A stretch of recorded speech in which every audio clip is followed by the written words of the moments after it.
السلام عليكم ورحمة الله وبركاته.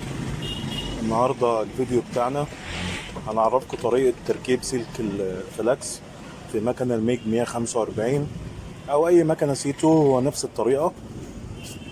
ركبنا البكرة هنا بعد ما قفلنا دول وربطناها، وبعد كده السلك بيتدكك في الماسورة اللي قدامكم دي ويمشي كده، ويمشي على البكرة زي ما حضراتكم شايفين كده ماشي. وبعد كده بنروح قافلين الغطا تمام.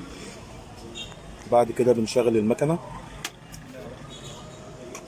تمام. هنفك الوش اللي قدام ده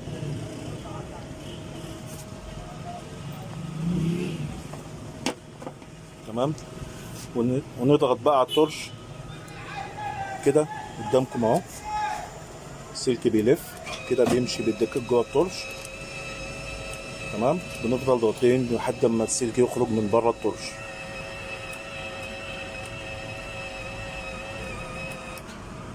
تمام زي ما حضراتكم شفتوا كده.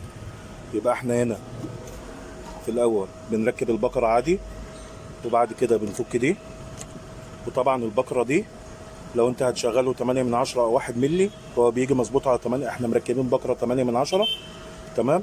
ومشينا السلك كده، السلك يمشي في المجرى دي تمام ويخرج في المجرى التانية. وبعد كده بنربط دي كده وبنضغط على مفتاح التورش لحد ما يخرج السلك بالمنظر اللي حضراتكم شايفينه، وتلاقي السلك بيلف قدامك كده تمام. بيبقى بنفس المنظر اللي قدام حضراتكم كده. هنعمل برضو تجربة بسيطة للحام، خليكم معانا. الفلاكس 8 من 10 على المكنة الميج 145 بدون غاز. خليكم معانا.